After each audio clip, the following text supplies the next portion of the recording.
What's up, everybody? My name is Dr. Garrett Rossi, and I'm a board-certified psychiatrist who makes mental health content here on YouTube.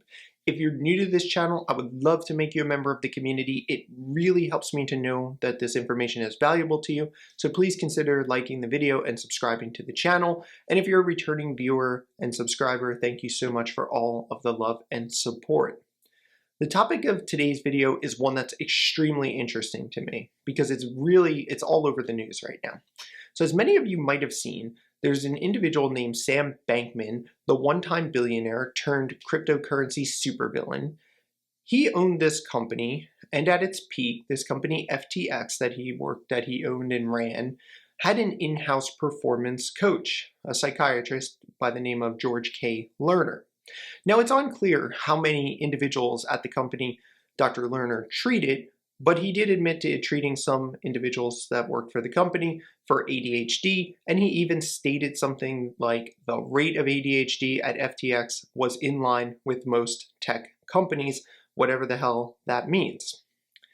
I'm not here to debate the good doctor's practices, but Bankman himself was known to talk publicly about experimenting with focus-enhancing and performance-enhancing medications.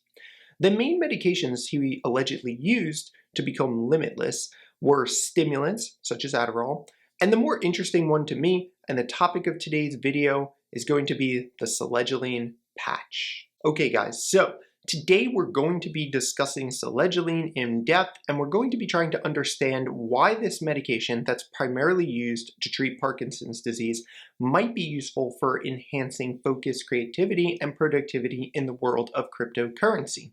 So the first question we might be asking and that we got to answer here is, what is Selegiline? Although many may not have heard of this medication, it's actually a very old concept in psychiatry. So a common pimping question, and this is a term we use when an attending or senior resident asks you a factual question and asks you to answer it in front of everybody, so we call it pimping. So a common pimping question in psychiatry residency is, what was the first antidepressant medication? Now, most residents are going to say tricyclic antidepressants, which isn't a bad guess, but of course it's not correct. The correct answer is the monoamine oxidase inhibitors, specifically the monoamine oxidase inhibitor iproniazide, which was a failed treatment for tuberculosis. So it was a drug originally designed to treat tuberculosis.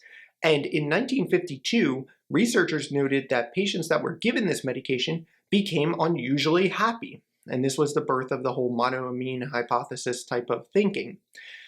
What was shocking to me is that considering the medication did nothing to treat their tuberculosis, they were still incredibly happy. Now, Selegiline is a little different because this is not an oral pill that you would take or tablet that you would take.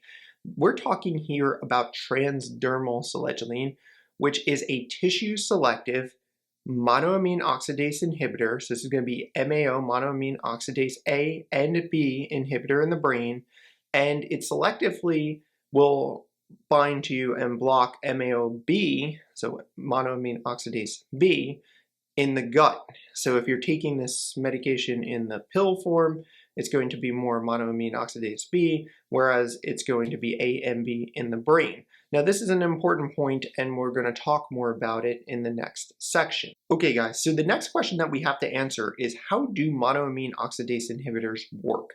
So just for clarity here, we're speaking specifically about transdermal Selegiline. We're not talking about the tablet, which is only approved for Parkinson's disease. We're talking about the transdermal patch, which is approved for major depressive disorder, and it is not the selective MAO-B inhibitor. So the transdermal patch acts in the brain as an irreversible, so this is an important point, it's an irreversible inhibitor of both monoamine oxidase A and monoamine oxidase B, which are enzymes responsible for breaking down norepinephrine, serotonin, and dopamine. So these are the enzymes that break down the three neurotransmitters that we believe are involved in the treatment of depression. So this will in turn boost neuroadrenergic, serotonergic, and dopaminergic neurotransmission. So what am I talking about here in lay terms? This medication is going to increase the availability of all three major neurotransmitters so that more serotonin, norepinephrine, and dopamine are available to act on postsynaptic receptors, as well as to affect changes in cells and circuits involved in depression. I've already kind of hinted at it in the last section that the FDA approvals for Selegiline will include Parkinson's disease as well as major depressive disorder. Now, this is a little complicated because if you follow the popular news outlets and you read the articles surrounding the medications that this individual was using, then you would think that this medication is only approved for Parkinson's disease, which is not true. That is true if we're talking about the tablet that you take by mouth, but the transdermal patch is FDA approved for major depressive disorder. Now, there is also off-label use of the transdermal patch. It has been used in treatment-resistant depression. It's been used in panic disorder, social anxiety, which MAOIs are usually superior at treating. So again, this is kind of a classic question. Social anxiety disorder, monoamine oxidase inhibitors are better than your typical SSRIs, for example. So treatment-resistant anxiety and Alzheimer's disease as well. So it's been used off-label in many different areas. Okay guys, so how do we dose Selegiline for major depression? The transdermal patch actually comes in various doses. So the lowest dose is a 6 milligram per 24 hours. So these patches are designed to be worn for a full 24 hours, delivering a 6 milligram dose. There's also a 9 milligram and a 12 milligram version of the patch. If you're starting somebody out for the first time on this medication for major depressive disorder, then you're going to start with the 6 milligram patch, and that can be increased by 3 milligrams every 2 weeks to a maximum dose of 12 milligrams per 24 hours. Now, the big thing about MAOIs, and we're going to talk extensively about this in this video, is the dietary modification. So dietary modification to restrict tyramine from food sources is not necessarily required for the lower dose patch. So specifically, we're talking about the 6 milligram patch. But at higher doses, the same food restrictions that you would use for any of the other monoamine oxidase inhibitors that are available on the market, such as phenelzine, would need to be put into place. And that's an important point as well that we're going to get to when we start talking about the Tyramine reaction and also side effects of this medication. Let's talk a little bit about the side effects of Selegiline. The first thing you want your patient to know is before starting this medication, they should be aware that there is a potential for increased blood pressure. And again, this has to do with the Tyramine reaction. We'll talk more about it in a second. The notable side effects are the same side effects you would expect from most medications. So one thing that's unique here is because this is a transdermal patch that's going to be applied to the skin, you have the risk of what we call skin reactions at the site, right? So there can be skin reactions at the site of application. So the location of the patch should be rotated on a daily basis, and this will help prevent any of these skin reactions at the application sites. That's your first side effect. The second one, to be expected, headaches, dry mouth, diarrhea, insomnia, sedation, and also the potential for weight gain, although it's not necessarily expected. Serious side effects include hypertensive crisis, which is the one we're going to focus on when we're talking about this tyramine reaction, seizure, and induction of manic episodes in bipolar patients. Let's talk briefly about a few contraindications. So there's some things that you never want to combine with MAOIs, and I'm going to just mention them briefly here for completeness. So the medication meperidine, you do not want to mix that with an MAOI. You do not want to add another MAOI medication. You do not want to necessarily start somebody on an SSRI, an SNRI, TCA, or tramadol, all of which increase serotonin. You might want to avoid the cough suppressant dextromethorphan, and I've made videos about the new medication that combines dextromethorphan with bupropion. You can check that out in my other videos. St. John's wort, methadone. Anyone with a history, so this is not necessarily a medication, but this is important to note, anyone with a history of pheochromocytoma, which is an important condition to be aware of, it's quite rare, but could be a possibility. Anyone who's undergoing elective surgery, or anyone with a proven allergy to Selegiline, you're going to want to avoid this medication. Okay guys, let's talk about the dreaded tyramine reaction. Now I believe that MAOIs might be one of the most effective medications we have for the treatment of depression. And that is because they have the ability to affect all three major neurotransmitters, including serotonin, norepinephrine, and dopamine. The problem is they're rarely used clinically, and you might be asking why. In current residency training programs, we are not taught to use these medications. If you want to learn how to use these medications, you generally have to do it on your own after you graduate at residency because most attendings are unwilling to sign off on this medication. The main barrier being the dietary restrictions and the risk for hypertensive crisis, so significantly increased blood pressure that can lead to things like heart attack or stroke if the diet is not followed. Now, of course, this doesn't happen in all cases, and we're going to try to explain what you need to do to set this up correctly so you don't run into these problems. The diet. The diet should be started at least a week or two before starting the medication. This allows the patient time to get accustomed to the dietary recommendations before being on the medication when the stakes obviously are much higher. The diet also must be followed for 2 weeks after stopping the MAOI, as it can take time for the monoamine oxidase enzymes to regenerate due to this irreversible inhibition. So because proteins need to be synthesized and all this stuff has to happen, it takes time to regenerate the enzymes. Now, what is tyramine? Tyramine is an amino acid that's found in some food products. It actually helps to regulate blood pressure. Now, the monoamine oxidase inhibitors are responsible, well, I shouldn't say that. The monoamine oxidase enzymes are responsible for breaking down the amino acid, right? So this is tyramine is an amino acid. Monoamine oxidase is going to break it down so that it's inactive and unable to cause increases in blood pressure. When you block the monoamine oxidase enzyme, excess tyramine will be available to affect blood pressure. Ingestion of high tyramine meals is generally considered to be a meal with 40 milligrams or more in the fasted state. So again, a meal that contains 40 milligrams of tyramine in the fasted state. Now for the low dose transdermal patch, the 6 milligram patch, studies show that somewhere around 200 to 400 milligrams of tyramine in the fasted state is required to cause hypertensive responses. So you need a lot of tyramine basically at the lower dose. That's why I said the dietary restrictions are less important at 6 milligrams, because it's not necessarily going to cause a problem unless you take in a ton of tyramine, and we're going to talk about which foods have the most tyramine. Now, in general, at low doses, dietary modification is not required, but you might want to be careful anyway. If the dose is increased to 12 milligrams per day, then you need significantly less tyramine to cause hypertensive reactions. And studies have shown somewhere in the range of 70 to 100 milligrams of tyramine is required for a hypertensive response. Now, although dietary modification may not be required even at the higher doses, it's safer to avoid tyramine-rich foods once the Selegiline dose is increased beyond 6 milligrams, and to be cautious even at the lower doses because you never know. Okay guys, let's talk about low tyramine diet principles. So what would I recommend to my patient who's getting ready to start an MAOI?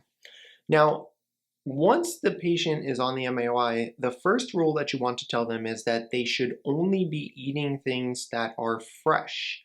And this goes for food that is stored as well because the storage process itself can sometimes affect the tyramine content. The patient should avoid foods that are beyond their expiration date, so always being mindful of the expiration date of the foods you're consuming, and they should avoid fruits and vegetables that are overly ripe. So you don't want to eat that overly ripe avocado, for example. Some cheeses are actually allowed in the diet. A common misconception is that like all cheese cannot be consumed on these diets. That's not true. But any cheese that is aged, such as blue cheese, for example, should be avoided. The same can be said for meat products. So fresh meat is perfectly fine, but aged or spoiled meats should be avoided. The final thing here is fermented products need to be avoided when somebody is taking MAOIs. So fermented products such as sauerkraut, for example, or kimchi, if you're into that. And this will go for all fermented foods without exception. The other thing that sometimes we find, and this is sometimes a common thing that people think about, is Chinese food and some other Eastern foods should be avoided because they can contain things like soy, shrimp paste, tofu, and soy sauce, all of which are high in tyramine. And also we should be mindful to avoid things like fava, as well as broad beans, which should be avoided. This includes Italian green beans. So I created a nice little list for you here because if you just follow this, you'll know exactly what foods to avoid. So you want to avoid any matured or aged cheeses. This includes things like cheddar and blue cheese, for example. As far as meats go, fermented or dry sausages such as pepperoni or salami need to be avoided. Aged, cured, or unrefrigerated/pickled or smoked meats all need to be avoided. Caviar needs to be avoided, as well as dried or pickled or smoked fish. So dried, pickled, smoked fish has to be avoided along with caviar. You want to avoid overripe avocados, fava beans, sauerkraut, fermented soy products, soybean paste. You should also avoid things like overripe fruit, so canned figs, banana peels, and orange pulp are no-go. Beverages, the beverages to avoid, this is a big one because people worry about the alcohol, like beer, for example, so we're going to talk about it here. So sherry, liquors, those should be avoided. All tap beers. The key point here is that these are tap beers, fresh beers, essentially, not a really good idea. So tap beers, unfiltered beers containing yeast need to be avoided. Soy products, including soy sauce and tofu, need to be avoided. And some of the miscellaneous things that people sometimes question would be things like miso soup, yeast vitamins and supplements, as well as packaged soups, all need to be avoided. So I gave you guys a huge list of things that need to be avoided. What is actually allowed then? So the first thing I'd love to talk about is cheese, because cheese is a common one that a lot of people want to be able to eat. So what cheeses can you eat? Well, you can have cream cheese, you can have ricotta cheese, you can have fresh cottage cheese, you can even have mozzarella. The other thing that's nice is the cheese whiz on your Philly cheesesteaks or the slices of American cheese on your cheeseburger are all fine. Milk products are good to go, so you can have yogurt, sour cream, ice cream, for example, all good to go. As far as meat goes, fresh meat, so anything that's fresh, and even some processed meats as well, like hot dogs are okay. Beverages, you can have coffee, you can have tea, you can have soda, and when it comes to alcoholic beverages, you're going to want to limit it to a maximum of 2 drinks, and that can be either 12 ounces of beer, so this is going to be like your typical beers that are processed and on the shelves of a local liquor store, and or 4 ounces of red or white wine, so it could be red or white wine. Soy products, soy milk is fine. And the other foods that people sometimes get up in arms about are chocolate. So chocolate is allowed, just in moderation. And also MSG, monosodium glutamate, which is a food additive that we see in a lot of restaurants, specifically Chinese food. Again, you can have that in moderation. Let's talk a little bit about augmentation here. So if I'm going to add another medication to an MAOI, what would I add? And let's say, again, this is a depression that's not lifting, there's some other comorbidities, what can I add to this medication, Selegiline, that's going to be safe? Well, none of it's really all that safe, so you have to be really careful. I would say that these are techniques that are best served for an expert pharmacologist with a good deal of experience working with the monoamine oxidase inhibitors. Now, you may consider a stimulant. So here we go, cognitive enhancing, focus enhancing. You might consider adding a stimulant to the Selegiline patch, such as D-amphetamine or methylphenidate, while watching specifically for increased blood pressure, suicidal ideation, and activation of bipolar disorder. So that's one possibility. Another one would be the medication lithium can be used to augment this treatment. Second generation dopamine blocking medications can be added, so this would be things like risperidone, aripiprazole, etc. And of course, a mood stabilizing anticonvulsant can also be used, such as Depakote or lamotrigine. What are the potential advantages to using MAOIs? Well, number one, they may be effective in treatment-resistant depression. So if somebody's tried all the other medications, they tried SSRIs, they tried SNRIs, they tried serotonin modulators, they tried TCAs, an MAOI may work, right? So that's one place. It may also improve what we call atypical depressive symptoms. So there's this idea that some people, when they become depressed, actually have what we call reverse vegetative symptoms. So instead of sleeping less because they have insomnia, they actually sleep more. So they have what's called hypersomnia. So that's one example. Another example would be a lot of times when people are depressed, their appetite decreases and they tend to lose weight. In atypical depression, they actually have what's called hyperphagia, where they're going to be consuming more food than they normally would. So it seems that from the clinical research, MAOIs are a little bit better at treating those symptoms. There's also a lower risk for weight gain and sexual side effects with this medication. So finally, we made it to the juicy stuff. Why would Selegiline improve cognitive function? So let's think about it for a minute. Selegiline will increase dopamine, and the more dopamine you have in the prefrontal cortex, theoretically, you're going to enhance your cognitive function and your focus. So it's similar to thinking about the way stimulant medications work or the way some of our other medications work. We're going to be enhancing cognitive function by increasing these monoamine neurotransmitters. Now, a lot of the research stating that MAOIs may have a benefit in cognitive function and cognitive enhancement comes from studies in neurodegenerative disorders such as Alzheimer's disease. Now, while promising, as reported in several articles, it does not appear that we really have the proper randomized controlled trials, and it doesn't seem like they were ever really conducted even in the patients with Alzheimer's disease, for example. Now, if you watched my other videos, then you know that we have a risk here. And that risk is assuming that just because something theoretically should work, right, the mechanism makes sense, like I should have enhanced cognition if I'm using an MAOI. Just because that theoretically makes sense doesn't necessarily mean it will work clinically. And we saw that with a lot of these newer antidepressants, such as vortioxetine, not working very effectively in anxiety disorders. This is the story of many medications in psychiatry and a pitfall that we have to avoid. So we cannot extrapolate this data either. That's another issue we have. We cannot take the data that said that people with Alzheimer's disease had improved cognition on Selegiline or MAOIs in general and say that in a healthy individual, they're going to have some kind of cognitive enhancing benefit. They might, but again, we don't have any data to support that idea and we don't know. Another reason that Selegiline might be cognitive enhancing is because it's metabolized to two specific metabolites.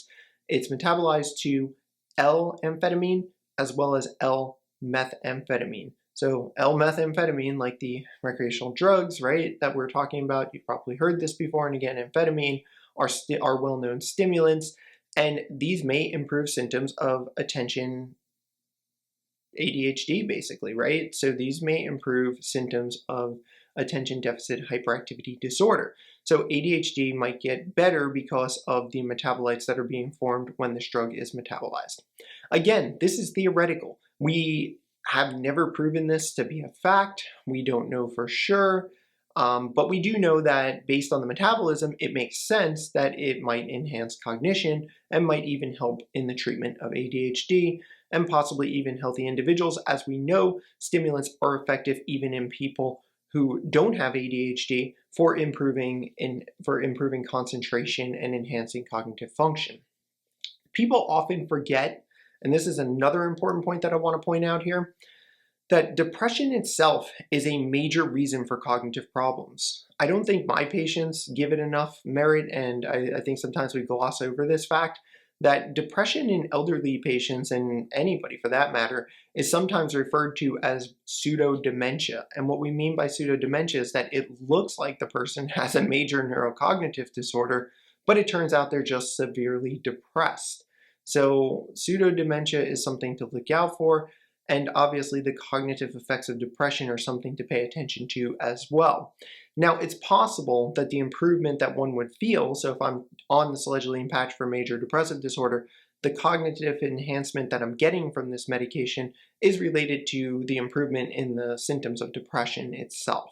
Okay guys, so I'm going to hold the video there, and I think this is a good discussion for a number of reasons. Number one, it highlights an often forgotten about class of medication in modern psychiatry that can be utilized for patients who have failed other medication options. So again, I said if you get down to like the end of the road here, you tried all the SNRIs, all the SSRIs, etc., you might be at the point where an MAOI may be helpful. Many psychiatrists are untrained or quite honestly just too damn scared to prescribe this medication or use this medication clinically, which is a problem. We should not be afraid to use effective treatments as long as we know how to properly prescribe the diet and the medication, and we're choosing a good candidate or patient for this medication. As far as cognitive enhancement goes, there's a bunch of theoretical reasons why somebody might experience cognitive enhancement from this medication. Specifically, one, that it's going to increase dopamine levels, which we know is helpful in ADHD medications. We know that that's how they primarily work. And we also know that this is metabolized to L-amphetamine and L-methamphetamine, which are known stimulants that will enhance cognition by enhancing focus and attention. So we do know that there's some theoretical mechanisms. It's never been proven in randomized controlled trials. And again, in a healthy individual, we're not sure exactly how this would play out. So as far as cognitive enhancement, I gotta say that we're not going to find the limitless pill here. I do not think that's what this is. I don't think this is some holy grail of medications for cognitive improvement. While it may theoretically improve cognitive function, it's never been proven again in randomized controlled trials. And I would say the evidence supporting this idea is quite weak, and it may even be dangerous given the risk for hypertensive crisis. So that's it, guys. If you liked the video, please consider subscribing to the channel, and we're going to have more content in the near future, and look out for an announcement this week regarding some exciting updates. Thanks again for watching. Take care.